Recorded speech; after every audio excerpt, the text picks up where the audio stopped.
Est-ce que vous avez distribué suffisamment cette émission? Nous allons commencer dans moins de 30 secondes. Notre message principal.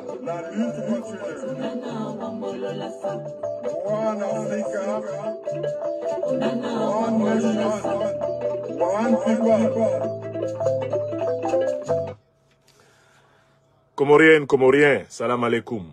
Je vous salue. Africaines, Africains du continent des diasporas, je vous salue. Amis européens, amis asiatiques, amis américains des luttes africaines pour la liberté, je vous salue. Peuple des océans Atlantiques et de l'océan Indien, je vous salue. Il se passe des choses extrêmement graves chez nous aux Comores. Un individu, le despote Azali Assoumani, a décidé de prendre en otage le peuple africain des Comores pour lui imposer une dictature, une confiscation ad vitam aeternam du pouvoir d'État.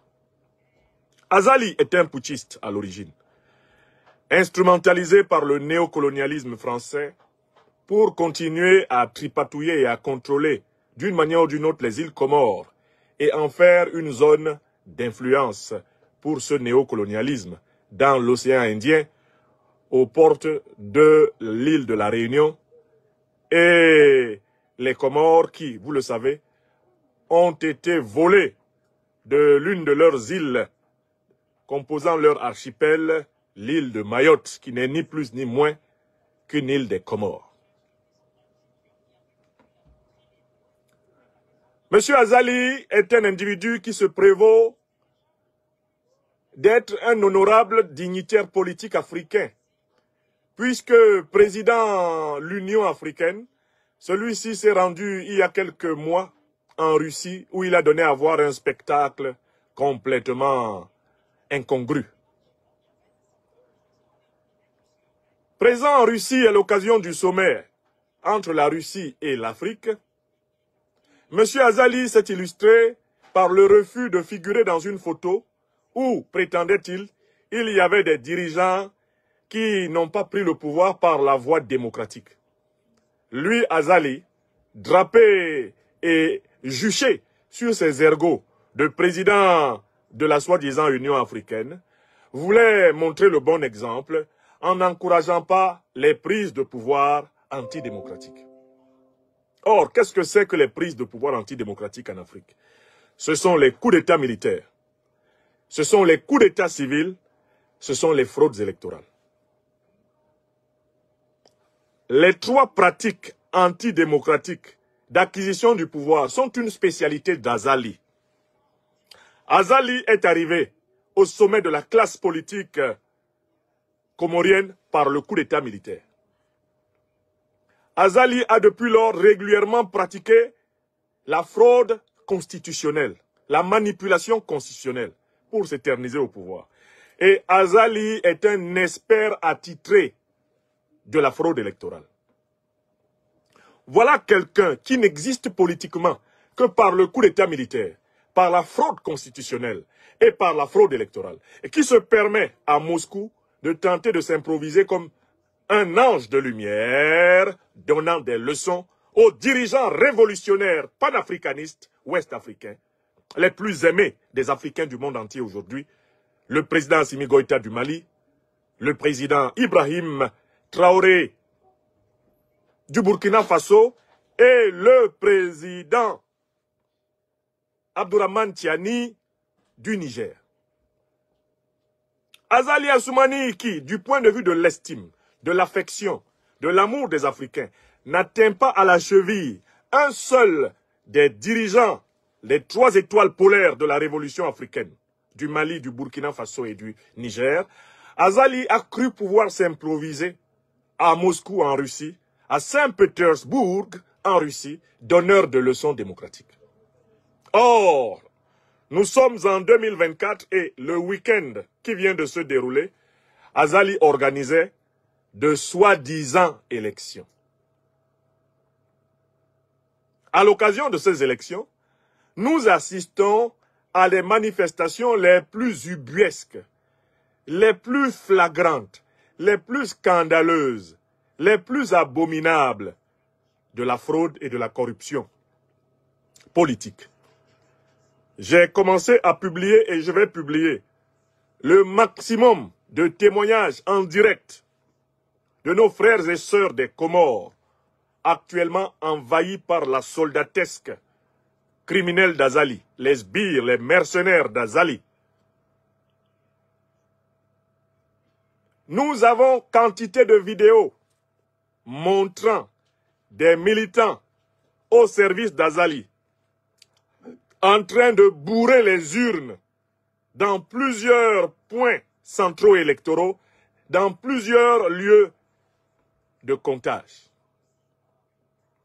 Nous avons des témoignages, nous avons des images de militants d'Azali en train de voter à la place du peuple comorien, d'utiliser leurs empreintes digitales pour remplacer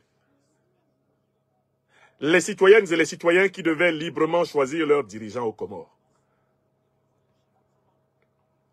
Le web est envahi des preuves de l'abomination d'Azali.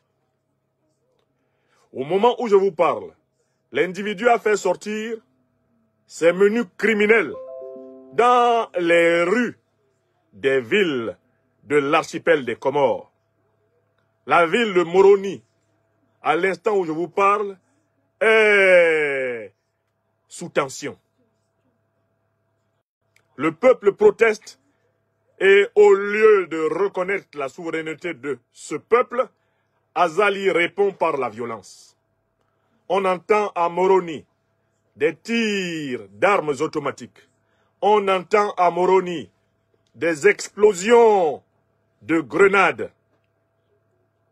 On entend à Moroni des explosions de grenades lacrymogènes.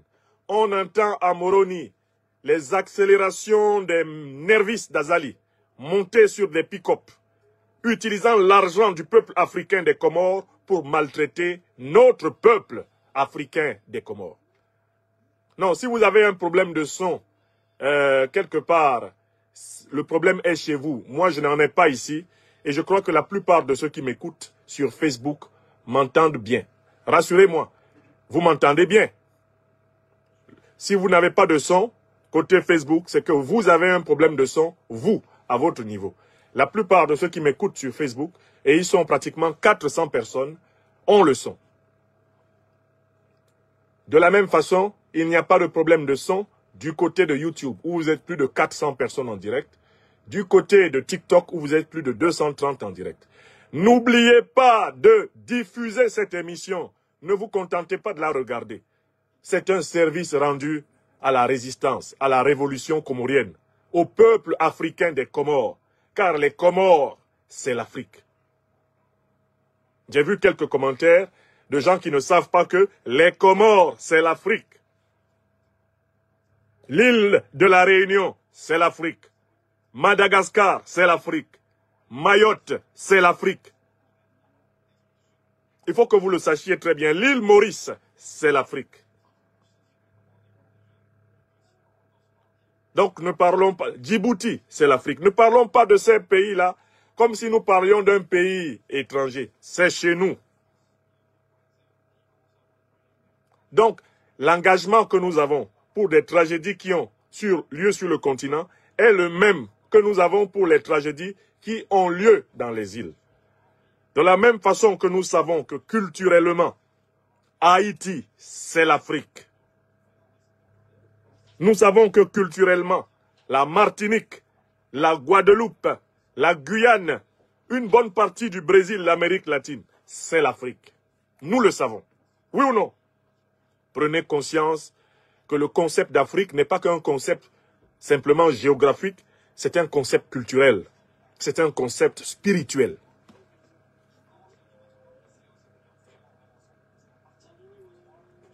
Donc Azali croit pouvoir confisquer le pouvoir d'État aux Comores par la violence, par la fraude et par le mensonge. Du coup, la question qui se pose maintenant et qui s'adresse aux révolutionnaires comoriens est que faire? Ma première observation concerne les forces armées des Comores. La clé de l'avenir des Comores réside dans l'attitude des forces armées comoriennes. Si dans les forces armées comoriennes, il y a des Comoriennes et des Comoriens épris d'amour pour leur peuple, ils ont le devoir d'empêcher Azali de continuer à massacrer le peuple. Je les appelle à un examen de leur conscience. Est-il normal que vous obéissiez aux ordres de quelqu'un qui vous demande de tuer votre peuple? De quelqu'un qui fraude aux élections, c'est-à-dire qui ne mérite pas d'être votre chef? Est-ce que vous estimez qu'en plein 21e siècle, vous, des forces de défense et de sécurité des Comores, votre rôle est d'obéir à un criminel, à un menteur, à un fraudeur? Si en âme et conscience, vous savez très bien que vous ne devez pas lui obéir, alors vous devez choisir de protéger le peuple comorien. La première responsabilité dans la situation qui a lieu maintenant, elle incombe sur les épaules des patriotes, des révolutionnaires panafricanistes, des forces de défense et de sécurité des Comores. Vous êtes confrontés à vos devoirs, vous, les hommes et les femmes d'armes. Faut-il protéger le peuple comorien ou faut-il obéir à Azali? L'histoire retiendra la position que vous aurez retenue.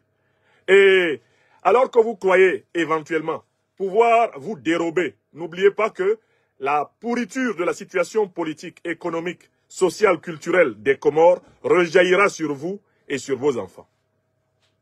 Ça, c'est le premier message. Deuxième élément de message, il s'adresse ici aux forces de l'opposition civile des Comores. Les forces de l'opposition civile des Comores ne peuvent pas me dire qu'elles ne savaient pas que c'est ce que Azali allait faire. Les forces de l'opposition civile comorienne ne peuvent pas me dire qu'elles ne savaient pas que Azali est habitué à mentir, à truquer, à brutaliser, et que c'est ce qu'il allait faire à l'occasion de ces élections. Donc, c'est la responsabilité des leaders de l'opposition comorienne de dire ce qu'ils ont prévu de faire, puisqu'ils savaient qu'Azali allait le faire. Prenez toutes vos responsabilités. Dites au peuple la conduite à tenir. Donnez des mots d'ordre cohérents, des mots d'ordre conséquents à votre peuple. Et soyez les premiers à les appliquer, à titre d'exemple. Ici, c'est le domaine aussi de la responsabilité des dirigeants de l'opposition civile comorienne. J'ai parfois le sentiment, dans certaines situations politiques, que nos leaders d'opposition ont tendance à faire comme s'ils sont surpris par le comportement des despotes. Or, quand on a l'expérience de l'opposition, par définition, on sait comment se comportent les despotes. Et lorsqu'on prépare une échéance électorale comme celle du week-end qui vient de passer aux Comores, on a plusieurs plans. Et on les met hardiment en œuvre. Car de toutes les façons, en face, il y a quelqu'un qui a prévu de ne jamais quitter le pouvoir. N'est-ce pas? Donc, je demande aux leaders de l'opposition comorienne de ne pas bafouiller, de ne pas bégayer. C'est maintenant qu'il faut qu'ils parlent clairement. J'observe jusqu'ici qu'il y a une forte mobilisation de la société civile, mais c'est une mobilisation désordonnée. C'est mon impression. Je vois plusieurs actions, plusieurs réactions spontanées. Ça, c'est très bien. Il faut continuer ces actions spontanées. C'est important. Mais il est important que le leadership de l'opposition coordonne le mouvement, oriente le mouvement en fonction d'objectifs tactiques et stratégiques assumés. Et le leadership de l'opposition ne peut pas dire à notre peuple africain des Comores, nous ne savions pas que c'est ce que Azali allait faire. Moi-même, qui ne suis jamais allé aux Comores, je savais que c'est ce que Azali allait faire. Je savais qu'il allait bourrer les urnes, je savais qu'il allait, une fois de plus, déclarer de faux résultats, je savais qu'il allait sortir ses nervis pour brutaliser la population, je savais qu'il allait tout faire pour se faire proclamer, une fois de plus, faussement, président élu des Comores. Ça, je le savais. Donc ne me dites pas que vous, les principaux dirigeants de la résistance comorienne, vous ne le saviez pas. Wallahi billahi statalaï, vous le saviez. Dites maintenant aux Comoriens ce qu'ils doivent faire. Et faites faire. Et faites vous-même ce que vous faites faire. Il y a un troisième message qui est très intéressant. Il s'adresse à la soi-disant communauté internationale. En commençant par tous les pays membres de l'Union africaine. Voyez donc comment se comporte un soi-disant président de l'Union africaine. Je m'adresse aux pays de l'Union européenne, aux pays du système France-africain. Voilà comment se comporte l'un de ceux sur qui vous comptez. Vous devriez bien comprendre là, à travers le comportement d'Azali aux Comores, que l'Union africaine n'a aucun crédit auprès des populations africaines. Cela fait plusieurs heures qu'Azali est en train de traumatiser le peuple comorien, de voler les élections. Cela fait plusieurs heures que Moroni brûle. Cela fait plusieurs heures que le pays risque de basculer dans la guerre civile. L'Union africaine, qui est en réalité un club de chefs d'État, bien souvent davantage truands contre leur peuple que serviteurs de leur peuple, l'Union africaine se tait. Lorsque des forces patriotiques et révolutionnaires vont prendre le pouvoir aux Comores et que des dirigeants corrompus de l'Union africaine se rendront compte que la nouvelle élite politique des Comores n'est pas soumise à la France-Afrique, n'est pas soumise à l'Union africaine corrompue, n'est pas soumise à l'Union européenne, n'est pas soumise à la France, n'est pas soumise aux États-Unis, n'est pas soumise à l'OTAN. Dès qu'on se rendra compte que ceux qui ont réussi éventuellement à renverser le putschiste Azali sont les véritables serviteurs du peuple comorien, les mêmes organisations vont se dresser pour commencer leurs fameuses sanctions. Donc nous voulons ici solennellement les avertir qu'il sera trop tard pour sanctionner ceux qui vont, dans le cadre de la lutte révolutionnaire, verser Azali par terre.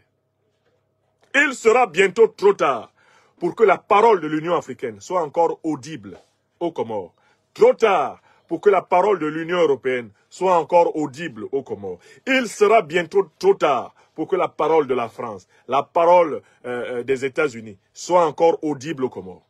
Si ce peuple réussit à faire émerger une élite révolutionnaire panafricaniste patriotique et que celle-ci prenne la commande de l'archipel, nous soutiendrons cette élite. Nous soutiendrons cette élite et soyez certains que nous la soutiendrons contre toutes les politiques imaginables de sanctions.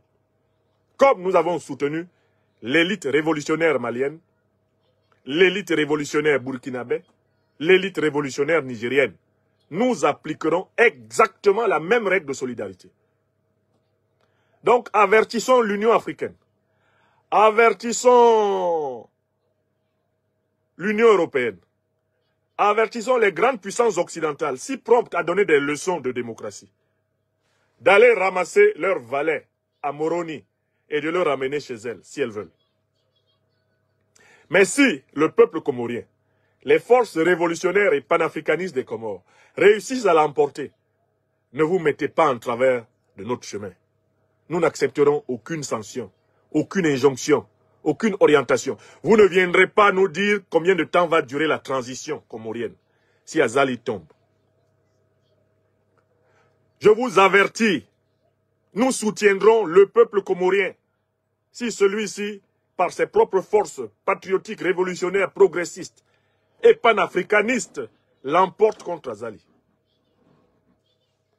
Enfin, je m'adresse à la communauté africaine. Comment pouvons-nous aider notre peuple frère des Comores en ce mois de janvier 2024? Le premier service que nous avons à rendre, c'est de diffuser les dénonciations. Et j'appelle mes frères et sœurs comoriens à ne pas se contenter de protestations sans preuve. S'il vous plaît, pour que votre lutte soit prise au sérieux et qu'elle soit documentée, il faut qu'elle soit documentée. C'est-à-dire que quand vous dites qu'il y a eu fraude à tel endroit, faites tout pour nous montrer des images de la fraude. Quand vous dites qu'il y a eu bourrage d'urnes à tel endroit, faites tout pour nous montrer autant que possible des documents de ce bourrage d'urnes. Lorsque vous êtes à un endroit donné, même si vous n'avez pas Internet à cet endroit, Prenez l'habitude de faire des petites vidéos que vous enregistrez sur votre téléphone. Et vous pourrez facilement les envoyer lorsque vous serez à nouveau connecté. Donc, utilisez les moyens numériques pour nous faire vivre les injustices qui ont lieu aux Comores.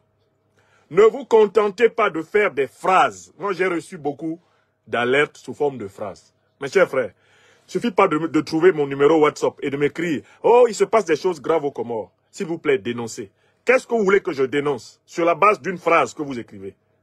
Je veux des images. Je veux des témoignages. Je veux des vidéos. Je veux des scènes filmées. Je veux des reportages de terrain. C'est ce que vous devez faire.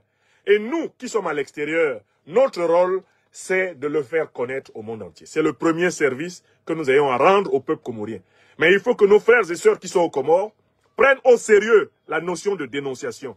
La dénonciation, ce ne sont pas simplement des mots, des phrases qui sont écrites sur WhatsApp. La dénonciation, ce sont des accusations fondées, des accusations prouvées. D'accord? C'est ça qu'on appelle une dénonciation. Et il faut que notre peuple prenne l'habitude, quand il dénonce une injustice, de toujours la documenter. Témoignage oral, témoignage vidéo, témoignage écrit assorti d'images, témoignage convergent, reportage de terrain. Voilà ce qui permet de crédibiliser la lutte du peuple comorien. Et c'est tout cela qui sera versé au dossier de la chute prochaine d'Azali. Quand Azali tombera, personne dans le monde ne pourra dire « on ne sait pas pourquoi il est tombé ». Parce que le monde entier aura vu ce que vous avez vécu. Donc faites-nous vivre ce que vous vivez. Prouvez par les faits. Ne prouvez pas simplement par les relations de confiance. Hein? Vous trouvez mon numéro, ah docteur, vraiment ça ne va pas ici. Mais écoutez, ça ne suffit pas. Vous me dites que ça ne va pas, je n'ai pas la preuve que ça ne va pas. J'ai commencé à m'exprimer quand on m'a acheminé des éléments tangibles, des éléments tangents, des éléments palpables de la barbarie en cours, la barbarie d'Azali.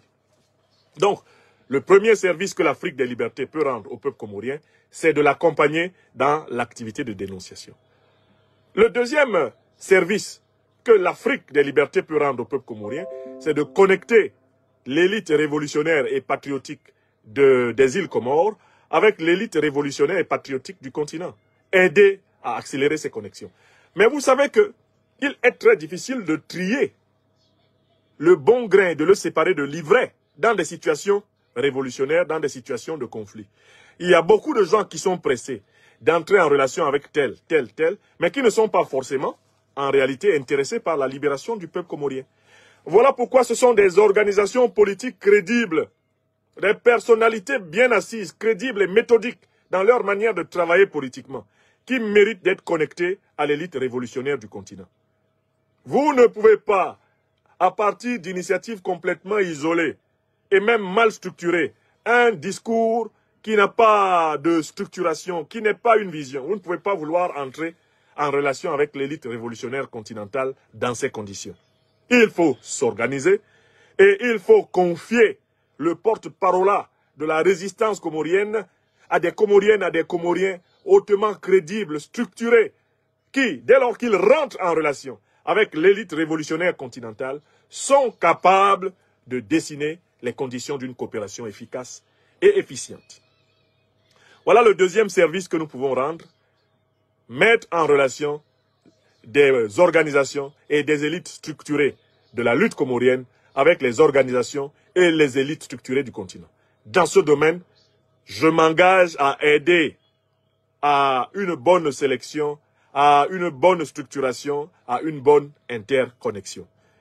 Dans ce domaine, je suis d'une prudence, une prudence de lynx, une prudence radicale.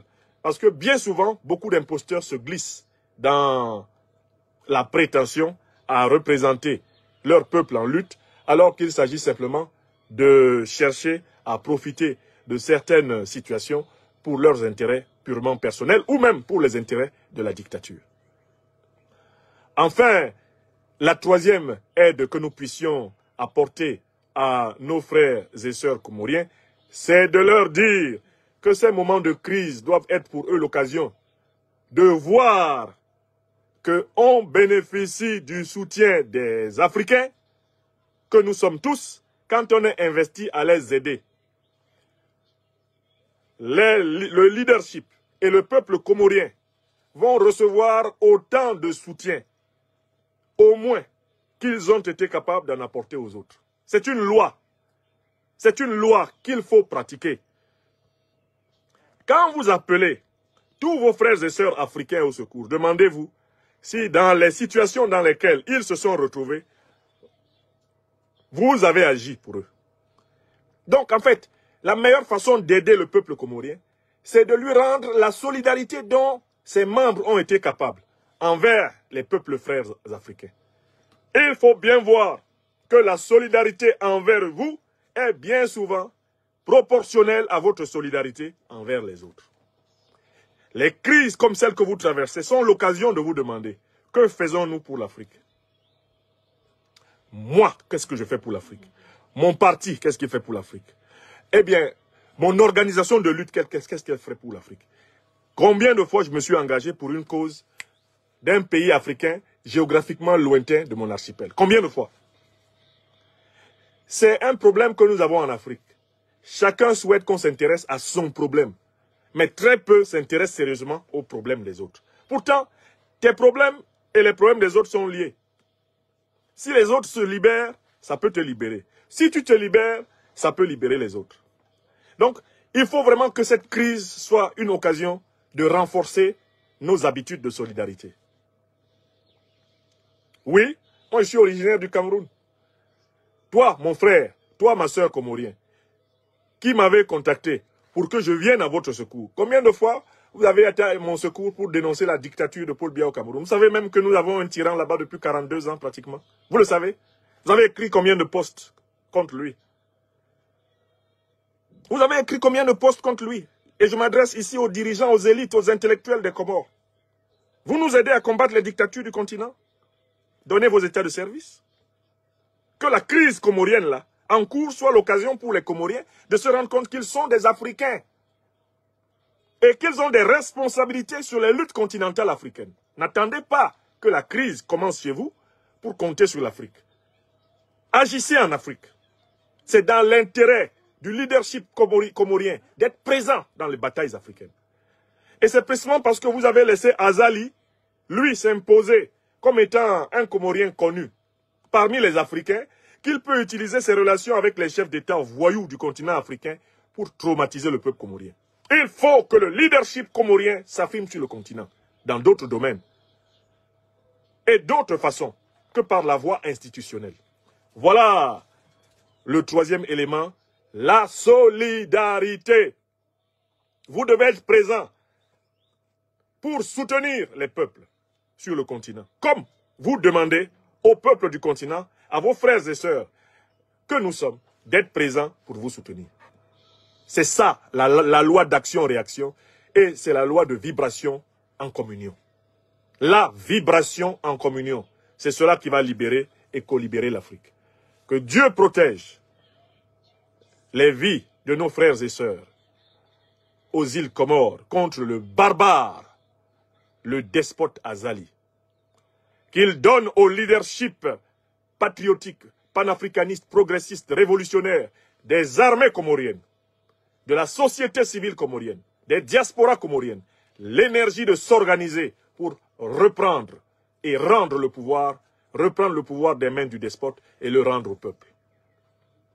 Que les Africaines et les Africains éveillés du monde entier, sans rétention, volent au secours du peuple comorien. Car la lutte africaine sans cesse se déplace de l'un de nos peuples à l'autre. Et partout, nous devons combattre avec la même énergie, la même radicalité. Nous devons combattre avec la même générosité. Ainsi soit-il.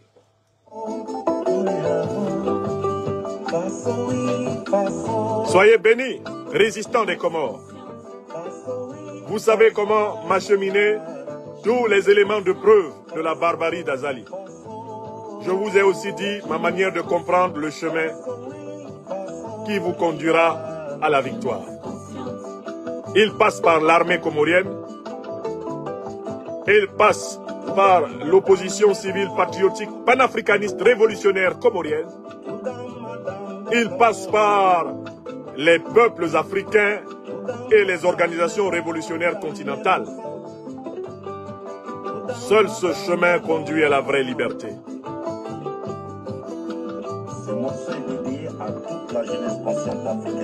Vive le peuple africain des Comores.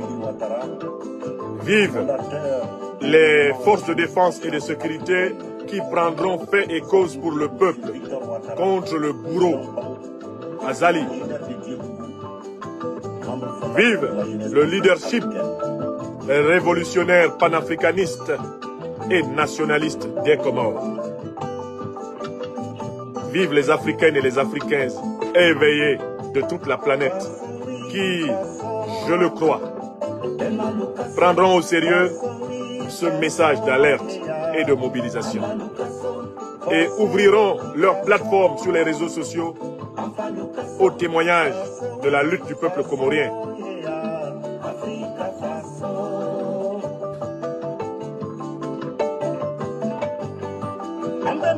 Frères et sœurs comoriens, dans la communication, n'oubliez pas, en plus des messages en langue nationale comorienne, de toujours faire des synthèses en français et en anglais, parce que pour le moment, nous sommes obligés de passer par ces langues pour passer des messages au plus large public.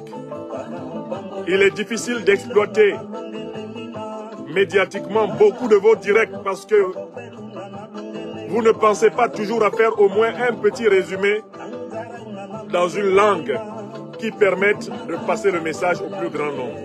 S'il vous plaît, parlez en langue comorienne, en langue africaine. Mais n'oubliez pas de faire des synthèses en langues étrangères. Parce que malheureusement, pour le moment, c'est la condition pour que beaucoup de gens comprennent ce que vous vivez. J'ai vu beaucoup de directs qui circulent sur Facebook, sur WhatsApp, sur Telegram. Ils sont exclusivement en langue comorienne. Quelle erreur! Faites les directs en langue comorienne. C'est légitime.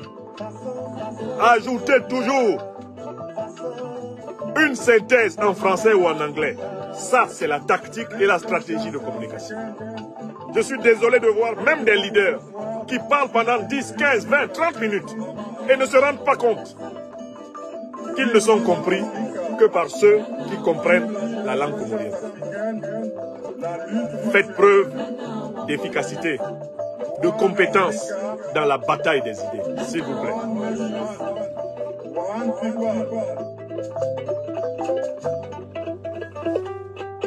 Merci et bonne journée.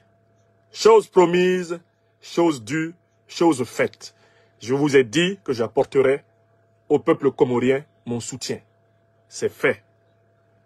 Merci à chacune et à chacun de ceux qui diffuseront cette émission d'alerte, de soutien et de conseil.